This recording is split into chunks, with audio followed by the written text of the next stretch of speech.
Assalamualaikum warahmatullahi wabarakatuh. Alhamdulillahirabbil alamin. Nahmaduhu wa nasta'inuhu wa nastahdihi wa nastaghfiruhu wa na'udzu billahi min syururi anfusina wa min sayyiati a'malina.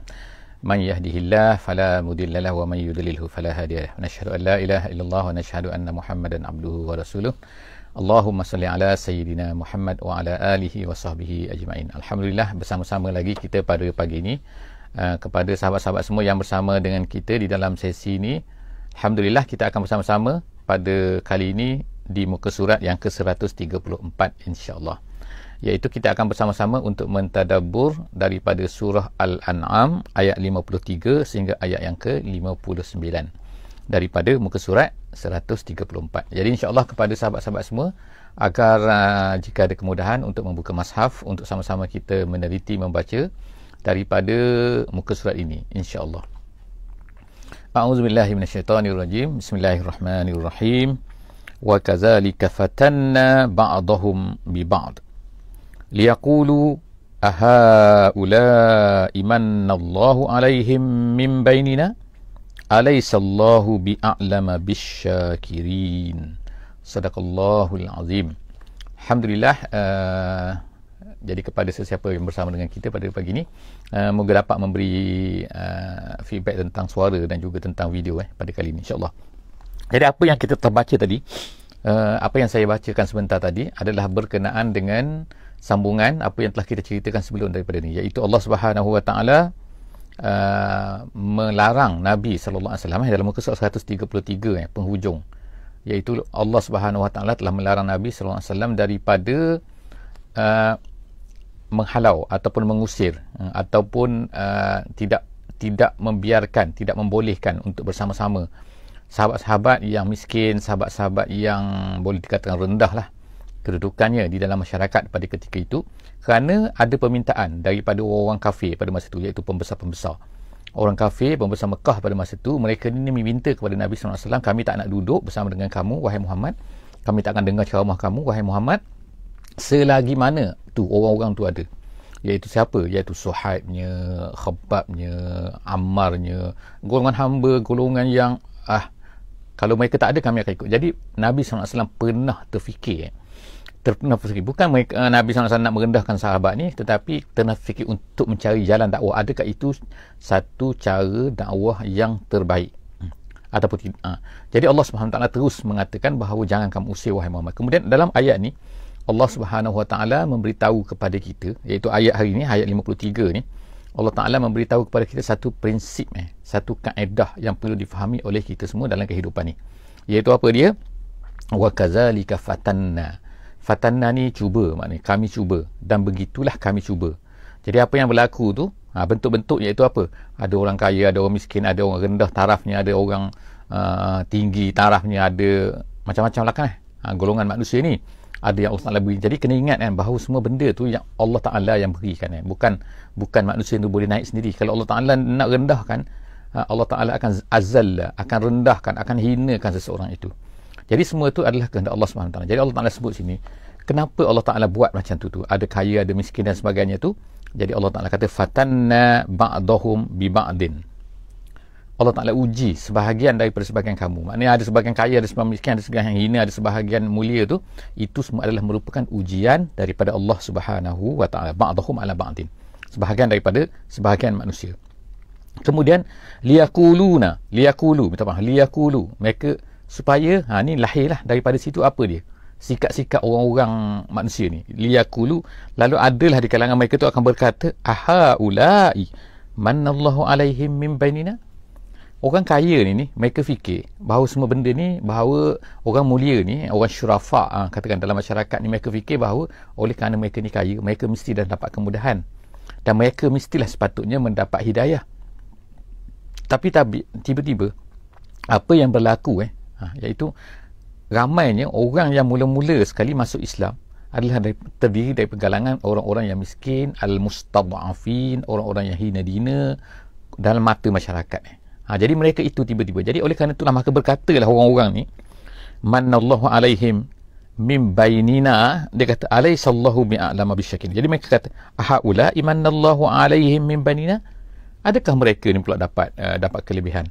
Takkanlah mereka dapat ikut kamu, tapi takkan mereka dapat kelebihan. Kami yang sepatutnya lebih, sebab kami ni mulia. Tengok ukuran manusia ni pada ketika itu, manusia, Allah Ta'ala mengatakan bahawa mereka melihat kepada keadaan duniawi tu. Kalau mereka ni mulia, kalau mereka ni kaya, maka itulah sebenarnya kelebihan. Kalau tak, itu bukan kelebihan bagi mereka. Orang miskin apa lebihnya? Itu mereka katakan, ahaulai manallahu alaihim min bainina. Mereka ke Allah Ta'ala kurniakan kepada mereka? Tak. Itu pandangan mereka. Kurniaan tu adalah mengikut kepada kaya dan miskin. Itu cara pemikiran mereka. Allah Ta'ala pun katalah selepas daripada itu, alaisallahu bi'a'lama bisyakirin. Bukankah Allah Ta'ala lebih tahu terhadap orang-orang yang bersyukur? Maknanya orang bersyukur ni, maknanya ini nak kata tempelak. Tempelak kan. Allah Ta'ala nak katakan jangan pandai-pandailah kamu kan. Allah Ta'ala lebih tahu siapa yang bersyukur. Jadi maknanya bersyukur ni bukanlah tandanya ialah dengan kaya ataupun miskin, mulia ataupun hina kan. Perkara itu bukan penentu kan. Bersyukur tu. Bersyukur ni mungkin boleh jadi kaya bersyukur, mungkin boleh jadi miskin bersyukur kan. Jadi dua-dua tu adalah merupakan bukan satu benda yang berlainan. Syukur itu boleh jadi daripada orang kaya atau miskin. Jadi perkara ni nak merobek kan, nak meruntuhkan cara pemikiran, cara kefahaman yang dipegang oleh orang-orang yang tidak beriman, ataupun sampai sekarang pun kita akan jumpalah sikap-sikap begini kan, iaitu orang menganggap bahawa kelebihan mereka ni, Waalaikumsalam warahmatullahi wabarakatuh, kelebihan mereka ni terletak kepada kaya, miskin dan juga pangkat kedudukan dalam masyarakat. Jadi Allah Ta'ala tolak benda ni semua. Wa iza ja'aka allazina yu'minuna bi ayatina faqul salamun alaikum. Sekarang ni Allah Subhanahu Wa Ta'ala pun ajar kepada Nabi sallallahu alaihi wasallam. Allah Ta'ala kata iaitu kepada Nabi sallallahu alaihi wasallam, wa iza ja'aka allazina yu'minuna. Ini adalah merupakan suruhan daripada Allah Subhanahu Wa Ta'ala kepada Nabi Muhammad sallallahu alaihi wasallam supaya memuliakan orang-orang yang beriman ni. Maknanya orang beriman ni tak kiralah mereka ni kaya ke miskin ke, tak kira kan. Yang penting kalau mereka tu beriman, apabila mereka datang kepada kamu, wa iza ja'akal ladzina yu'minuna bi ayatina, apabila datang kepada kamu orang-orang yang beriman dengan ayat-ayat kami, Allah Ta'ala kata, iaitu dengan Quran, beriman dengan Quran, mereka mendapat kemuliaan. Jadi wahai Muhammad, fakul, maka katakan kepada mereka ni, kata apa? Salamun alaikum. Salamun alaikum, keselamatanlah untuk kamu. Maknanya beri salam lah kan. Jadi beri salam dalam Islam ni ada beberapa bentuk bentuknya assalamualaikum, salamualaikum, macam-macam bentuk-bentuk dia kan. Jadi salam sahaja kan, itu pun adalah bentuk-bentuk yang dibenarkan oleh ulama. Cuma dari segi pahala ni berbeza-beza lah kan. Kelebihan ada alif lam, ada tak ada alif lamnya kan. Itu kita tak bincang lah di sini, insyaAllah kan. Sahabat-sahabat semua boleh tengok kan di tempat-tempat lain kita. Tapi ini salah satu bentuk. Sebab itulah ulama kata boleh kita gunakan salamun alaikum, boleh juga kan untuk memberi salam. Kesimpulan dia ialah Allah Subhanahu Wa Taala sini menyuruh Nabi sallallahu alaihi wasallam mengucapkan salam, nak memberitahu apa? Muliakan orang-orang yang beriman ni. Sehingga sepatutnya lah kalau ikut adab-adab salamnya, orang yang kanak-kanak memberi salam kepada orang tua kan, orang yang sedikit memberi salam kepada orang-orang yang ramai, orang-orang yang orang-orang yang berada di atas unta ke atas orang-orang yang berada di bawah, dan begitu seterusnya kan kalau ikutnya. Tetapi kalau ikutnya ialah sahabat memberi salam kepada Nabi. Tapi sekarang ni Allah SWT memerintahkan supaya Nabi itu beri salam kepada para sahabat. Ini keistimewaan yang sungguh-sungguh lah. Bila Nabi SAW memberi salam kepada sahabat, maknanya itu. Jadi Allah Ta'ala nak memberitahunya mulianya orang-orang yang beriman ini, walaupun kedudukan hartanya, kedudukan pangkatnya atas dunia ni, keadaan semasa dalam masyarakat ni, mereka tu nampak macam hina kan bagi pandangan masyarakat. Tapi tidak. Kalau mereka beriman, yes, mereka akan tinggi kan. Jadi Allah Ta'ala kata, kataba rabbukum ala nafsihir rahmah. Ni di antara lagi lah kan konten dia kan. Allah Ta'ala kata, memberitahu kepada Nabi supaya berkata kepada mereka, kataba rabbukum ala nafsihir rahmah. Allah Ta'ala telah menetapkan ke atas dirinya ar-rahmah. Jadi sebab itulah kita katakan salah satu sifat yang utama sekali bagi Allah Subhanahu Wa Ta'ala ialah ar-Rahman ar-Rahim. Allah Ta'ala ni bersifat dengan Rahman, sangat Rahman, mempunyai rahmah, dan juga Ar-Rahim, sangat mempunyai rahmah juga kan. Tapi dalam bentuk yang berlainan lah kan. Itu kita dah bincang dulu di dalam semasa bincang Fatihah kan. Jadi Ar-Rahman Ar-Rahim, Ar-Rahman Ar-Rahim tu menunjukkan kepada Allah Ta'ala ni sangat rahmah kepada hamba-hambanya. Kemudian Allah Ta'ala kata sini kan, Allah Ta'ala memberitahu kepada Nabi SAW supaya beritahu kepada para sahabat ni bahawa Allah Ta'ala ni sayang sangat kepada kamu, kasih kepada kamu, rahmat kepada kamu, annahu. Sini annahu ni dibaca dengan baris atas, annahu. Ada qiraat membaca dengan innahu. Kalau innahu tu maknanya dia akan jadi ayat start ayat lain. Tapi bila annahu, dia adalah penjelasan. Dia kata dalam bahasa Arab dipanggil badal kepada ar-rahmah tu. Bagaimana rahmat Allah Subhanahu Wa Taala ni? Itu makna dia explain. Rahmat Allah ini annahu man amila minkum su'an bijahalah. Iaitu tanda rahmat Allah Subhanahu Wa Taala ni bagaimana? Iaitu sesiapa yang melakukan kejahatan, dia melakukan kesilapan, dia melakukan maksiat dalam keadaan jahalah. Jahalah ini banyaklah ulama sebut kan, sama ada mereka ni lupa ke, itu buat jahat dalam keadaan lupa, ataupun buat maksiat dalam keadaan jahalah, teruk kan, perasaan down ke apa benda kan, kalah dengan nafsu dan sebagainya kan. Apa-apa tu, itu adalah penjelasan ulama lah yang detail lagi apa maksud jahalah tu.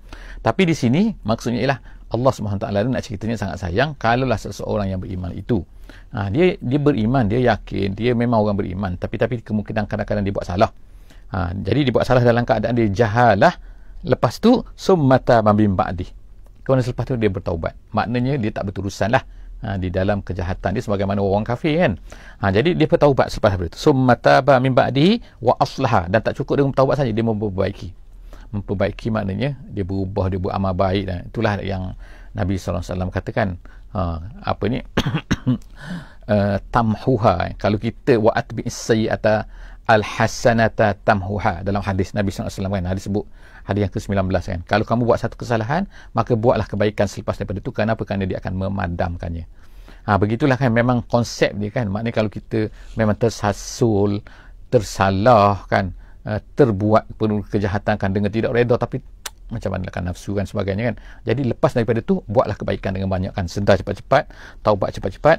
Kemudian wa aslaha fa annahu ghafurur rahim, dan kamu akan dapati Allah itu fa annahu, Allah itu fa annahu, fa annallah tu ghafurur rahim, Allah itu maha ghafur dan juga maha rahim.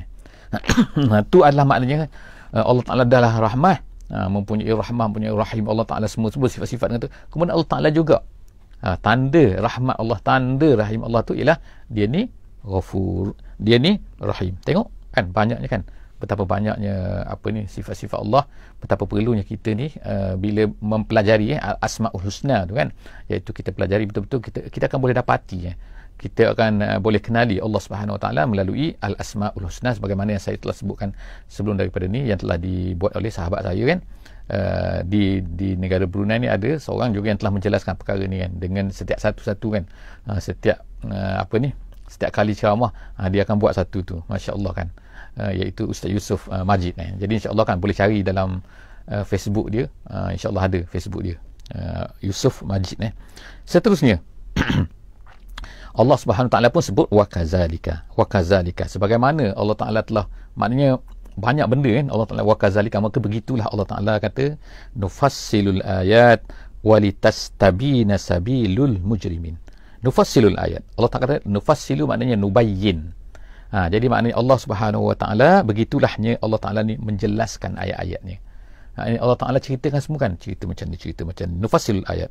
Kemudian walitastabin, dan Allah Taala nak menunjukkan, ditastabin maknanya tubayyin, maknanya menjelaskan juga tastabin, supaya jelas sabilul mujrimin, jalan orang-orang yang mujrim, orang-orang yang jahat, orang-orang yang berdosa, orang-orang yang penjenayah ni orang kufur, orang semua tu kan.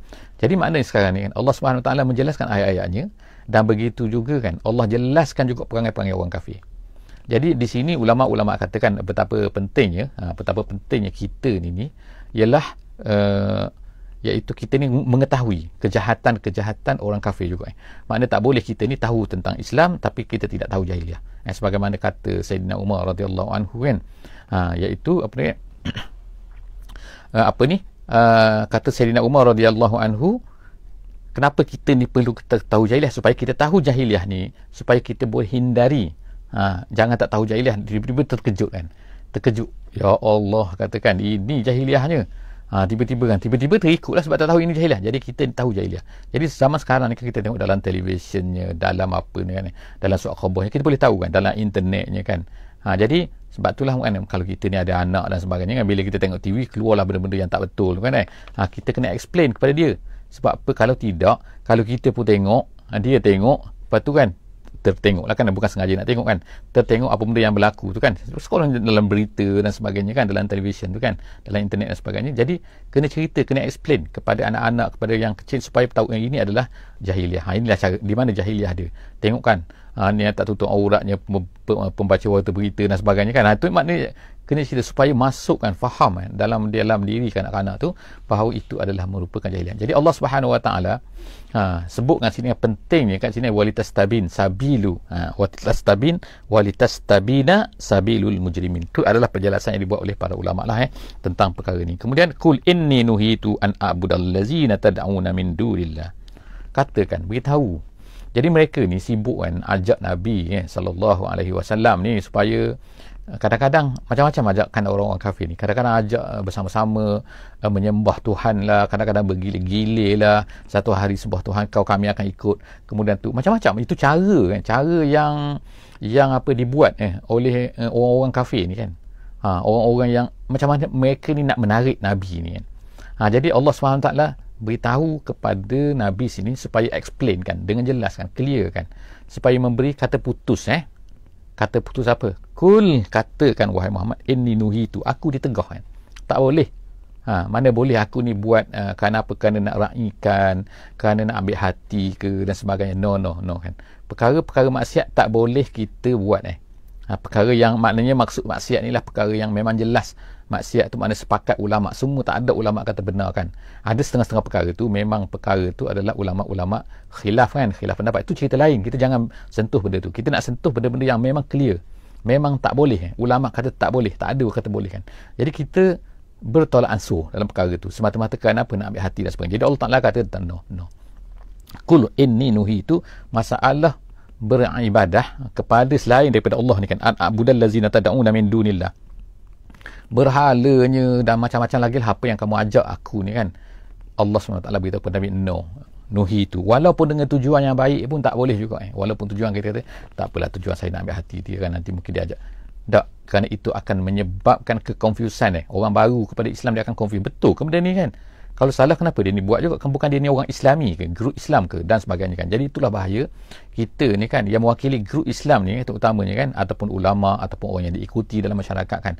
Jadi supaya apa ni clear apa ni kan, bahawa kita tak akan buat inni nuhitu an a'budal lazina tad'una min dunillah. Aku katakan wahai Muhammad, aku ini dilarang nuhitu untuk a'buda, untuk aku ni beribadat, untuk menyembah selain daripada apa yang kamu sembah tu. Gitu kan. Kemudian kul la attabi'u ahwa'akum, katakan wahai Muhammad, aku tak akan ikut hawa nafsu kamu. Sebab apa? Itu adalah cara hawa nafsu tu kan.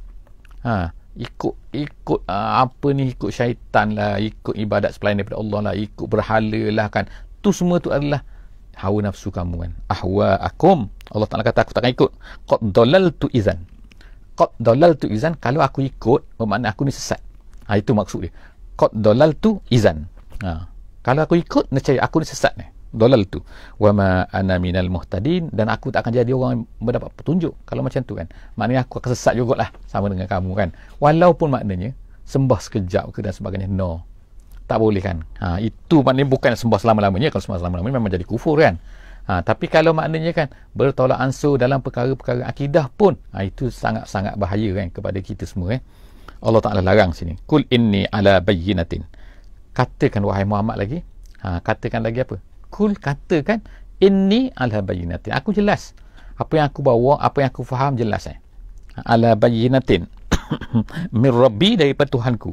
Maknanya bayan, kata ulama tafsir jalan lain kata, dia kata bayyinatin maknanya bayanun min rabbi, aku ada penjelasan, aku ada clear, aku ada hitam putih, aku ada semua daripada Allah Subhanahu Wa Taala kan.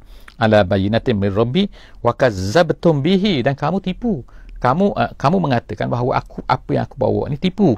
Bihi itu maknanya lah bi rabbi, dengan Tuhan aku, kamu kata aku ni tipu kan. Kamu mengatakan bohong Muhammad bohong, semua tu kan. Tak apa kan, tapi aku jelas kan, aku yakin kan dengan apa yang aku dapat ni daripada Allah Subhanahu Wa Taala. Walaupun kamu kata kazzabtum, kamu kata aku ni tipu, ma indi ma tasta'jilu nabi. Kemudian Allah Ta'ala ajar kepada Nabi kita sallallahu alaihi wasallam supaya mengatakan apa? Aku tidak mempunyai apa yang kamu nak tu, yang kamu nak cepat sangat tu. Apa perkara yang kamu nak cepat tu? Ulama-ulama tafsir jalan lain dia kata ialah ma tasta'jilu nabihi ni ialah apa yang kamu nak cepat tu ialah orang kafir ni nak minta azab, nak minta balasan.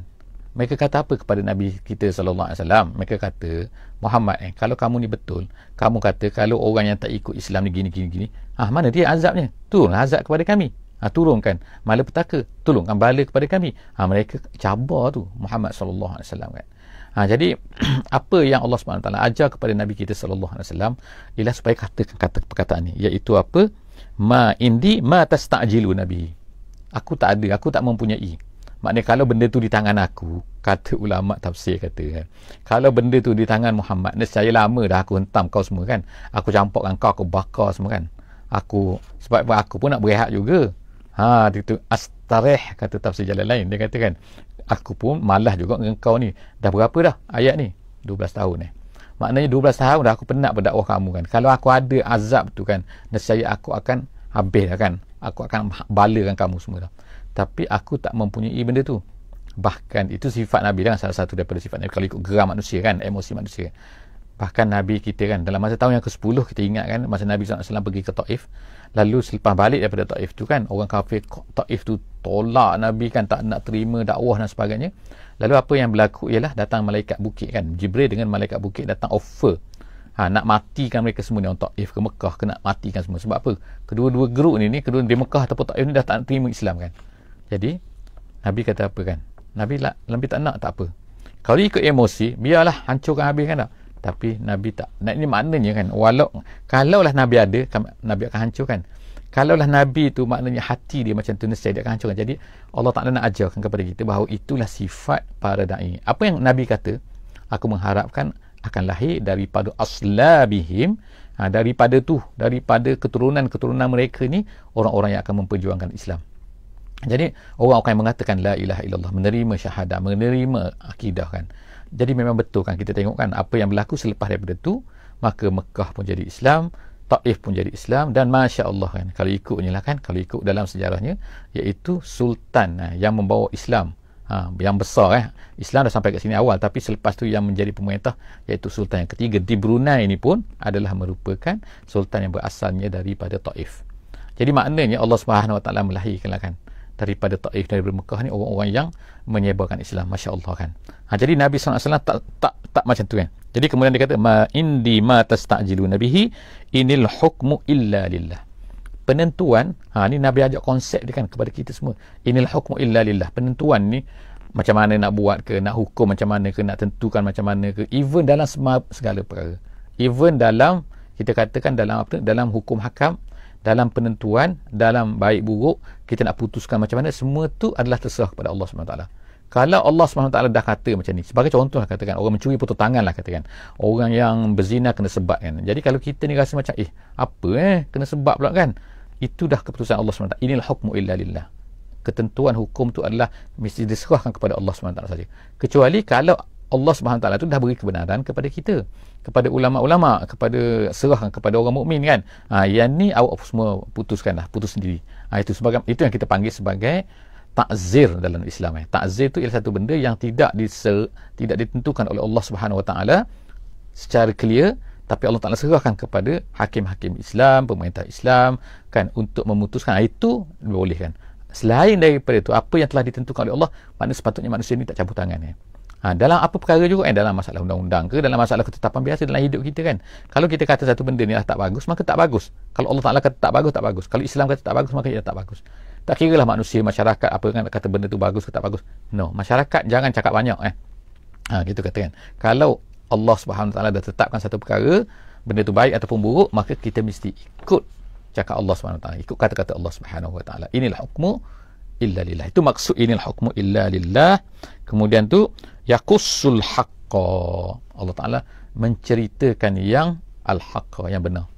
Ada qiraat di sini, bukan yaqussu, dia baca dengan yaqdiyal haqq. Yaqdiyul haqq, yaqdil haqq, yaqdil haqq bacaan dia. Jadi ada yaqdi, ada yaqussu. Jadi jangan terkejutlah kalau ada dalam setengah-setengah qiraat tu dia baca macam tu iaitu memutuskan. Yaqdi itu makna memutuskan yang benar. Yaqussu menceritakan yang benar Itu dua qiraat yang agak-agak berbeza sikit kan. Kemudian wa huwa khairul fasilin, dan dialah sebaik-baik fasil. Fasil itu maknanya hakim, maknanya penentu. Kul law anna indi ma tasta'jiluna bihi. Ni tak habis lagi cerita kan. Makna apa tadi? Kita katakan iaitu orang kafir. Kita cerita orang kafir nak minta kan kepada Nabi kita sallallahu alaihi wasallam ni. Iaitu Muhammad, mana dia yang awak kata tu azab bala tu kalau kami ni tak beriman. Jadi mereka ni minta lagi. Allah Subhanahu Taala kata di sini, kul, katakan wahai Muhammad kepada mereka ni, lau anna indi ma tasta'jiluna bihi, kalaulah aku ada apa yang kamu nak cepat tu, laqudiyal amru baini wa bainakum, nescaya putuslah. Putus makna selesailah, tak ada masalah lah kalau macam ni. Yang kita sebut tadi laku dia. Jadi yang ini mengexplainkan yang tadi lagi. Yang explainkan yang ayat apa tadi? Ayat 57 tadi. Ini ayat 58 Jadi ayat 58 ni menjelaskan lagi bahawa kalaulah aku ada apa yang kamu nak tu, nescaya laku dial amr. Nescaya selesailah kerja aku. Laku dial amr, aku hukumlah kamu lah, kamu tak nak ikut sangat. Baini wa bainakum, di antara aku dan kamu. Tetapi maknanya tidaklah, tu maknanya aku tak adalah benda tu kan. Wallahu a'lamu bizzalimin. Tapi Allah Taala, Nabi kata sallallahu alaihi wasallam kan, Allah Subhanahu Taala memberitahu kepada Nabi, berkata kepada mereka, beritahu kepada mereka ni bahawa Allah Taala lebih tahu siapa yang zalim, siapa tak zalim kan. Jadi maknanya kat sinilah kan, nanti memanglah kan selepas daripada tu, selepas daripada Mekah, kita tengok kan, selepas Nabi dah berpindah dah, banyak daripada ketua-ketua orang-orang Quraisy mati dalam peperangan Badar. Kecuali tinggal beberapa kerat lagi. Tinggal Abu Jahal, tinggallah dan juga anak-anak kecil-kecil sikit kan, Khalid bin Al-Walid ke, Amr ibn Al-As dan lain-lain lah kan. Yang lain tu yang big boss tu dah mati semua. Abu Jahal semua tu dah mati dah dalam peperangan Badar. Tapi selepas tu tengok kan, Allah Subhanahu Taala tahu kan siapa yang dia nak beri petunjuk dan sebagainya kan, dan apa hikmah dan sebagainya itu kita serah kepada Allah Subhanahu Taala, sebab Allah itu Maha Hakim. Selepas Fathu Mekah, kita tengok Abu Sufyan telah bertukar menjadi seorang daripada panglima-panglima Islam yang menyebabkan Islam sehingga putus tangan dan sebagainya lah kan. Itu panjang cerita dia. Bolehlah sahabat-sahabat semua refer kepada cerita Abu Sufyan bin Harb. Baru datang pula anak dia Muawiyah, seorang sahabat yang hebat yang telah mengembangkan Islam di Syam dan sebagainya. Jadi semua cerita tu nak menunjukkan apa? Bahawa Allah Ta'ala tu lebih tahu. Jadi Allah Ta'ala tak berilah kepada Nabi ni untuk menghukum. Sebab apa? Manusia ni kan, Nabi Muhammad SAW adalah manusia kan. Tapi walaupun Nabi Muhammad ni adalah tidak akanlah melakukan perkara yang dilarang kan, tapi kadang-kadang ada kecenderungan yang mana pemilihan tu pada Nabi kita SAW pun ada yang ditegur oleh Allah SWT nak ceritakan untuk menjadi hikmah kepada kita kan, bahawa sepatutnya buat macam ni, sepatutnya buat macam ni kan, tak boleh buat macam ni, perasaan macam ni tak boleh, begitu dan seterusnya. Jadi Allah SWT kata wallahu a'lamu bizzalimin. Ayat terakhir pada pagi ini adalah wa indahu mafatihul ghaib. Allah SWT cerita sini ialah di sisi Allah lah. Maknanya Nabi kita SAW tak mempunyai tahu perkara-perkara ghaib. Yang mafatihu ni ada terjemahan mengatakan ialah khazain, khazanah ghaib, maknanya perkara-perkara ghaib lah kita katakan. Ataupun ada yang kata ialah jalan-jalan yang membawa kepada benda ghaib ni hanya diketahui oleh Allah SWT. Allah Ta'ala memiliki. Wa indahu, di sisi Allah sahaja. Hu tu Allah, mafatihul ghaib, kunci-kunci perkara ghaib, la ya'lamuha illahu, hanya dia saja yang tahu. Ada apa? Di dalam ayat yang lain di dalam surah Luqman, surah Luqman ayat yang ke-34 surah Luqman boleh refer insya-Allah, ayat 34 Allah SWT menjelaskan ada 5 perkara sebagaimana diriwayatkan oleh Bukhari. Dia kata ayat ini ditafsirkan oleh ayat sana, iaitu surah Luqman. Surah Luqman ni surah yang ke-31 31 ayat dia 34. Jadi di sana ada diceritakan, muka surat dia 414 boleh refer. Muka surat mudah kita sekarang mudah, muka surat dia 414 boleh refer, di mana Allah SWT sebutkan bahawa Allah Ta'ala ni mengetahui 5 benda ghaib yang tidak diberitahu, yang tak akan diberitahu kepada manusia. Apa dia? Iaitu yang pertamanya hari kiamat, yang keduanya ialah turunnya hujan, berapa banyak hujan yang turun dan sebagainya kan, berapa titik, berapa milimeter, semua satu dunia kan, Allah Ta'ala saja yang tahu. Kemudian tu apa yang ada dalam rahim, kemudian tu seterusnya Allah Ta'ala tahu apa ni manusia akan lakukan apa esok. Esok apa yang akan buat, kita mana tahu kan sehingga orang siapa pun tak boleh nak predik yang kata hujan tak hujan itu tentang hujan. Ini tentang manusia, apa nak dia nak mati esok. Kemudian yang kelimanya ialah Allah Ta'ala sebutkan bahawa dan manusia tak tahu di mana dia mati. Jadi itu 5 perkara. Inilah yang Nabi SAW beritahu wa indahu mafatihul ghaib. Allah Ta'ala ni mempunyai kunci-kunci ghaib dan la ya'lamuha illahu, tidak tahu perkara-perkara gaib itu melainkan dia, melainkan Allah Ta'ala. Wa ya'lamu ma. Hutan kalau pun kecil, depan rumah kita pun kalau kecil, semak samun pun kita tak tahu banyak mana pokok dia kan. Ini pula Allah Subhanahu Wa Ta'ala kata bukan sekadar pokok, daun yang gugur tu Allah Ta'ala, wa ma tasqutu min waraqatin illa ya'lamuha, melainkan dia tahu. Nak tunjuk nak kehebatan apa ni, kuasa Allah Subhanahu Wa Ta'ala, pengetahuan Allah Subhanahu Wa Ta'ala, tahunya Allah. Wala habbatin fi zulumatil barri, dan tidak ada habbah, bijian di dalam kegelapan malam, kegelapan bumi. Zulumatil ardi ni maknanya lah dalam hutan ke di bawah bumi ke, kita tak tahu kan. Kita maknanya kan complicated lah kita kata kan, maknanya biji tu jatuh kan di dalam hutan mana, di prairie Amerika ke di mana kan, tempat tanam gandum ke, Allah Ta'ala semua tahu. Allah Ta'ala kata fi zulumatil barri, di dalam kegelapan bumi, maknanya setengah ulama kata di dalam bumi itu. Kemudian wala ratbin wala yabisin, tidak ada yang basah yang kering. Maksud yang basah kering ni ulama kata ialah semua sekali, maknanya ada merangkumi apa saja. Mana ada tak basah tak kering kan? Atas dunia mana ada tak benda yang tak basah dan tak kering? Apa lagi kan nak ceritanya, semua benda tu illa fi kitabim mubin, melainkan semuanya adalah berada di dalam kitabim mubin, iaitu berada di Lauh Mahfuz, telah tercatat. Allah Ta'ala tahu kan, sebab yang Lauh Mahfuz tu Allah Ta'ala yang menyuruh qalam tu supaya menulis di Lauh Mahfuz tu. Dan pengetahuan Allah Subhanahu Wa Ta'ala lebih hebat lagi. Wallahu alam bisawab. Jadi alhamdulillah kita telah tamat muka surat yang ke-134. InsyaAllah bersama-sama lagi, kita akan bersama-sama lagi di muka surat 135 di dalam sesi akan datang insyaAllah. Wallahu a'lam bisawab. Bismillahirrahmanirrahim. Wal 'asri innal insana lafi khusr illa allazina amanu wa 'amilus solihat wa tawasaw bil haqqi wa tawasaw bis sabr. Wassalamualaikum warahmatullahi wabarakatuh.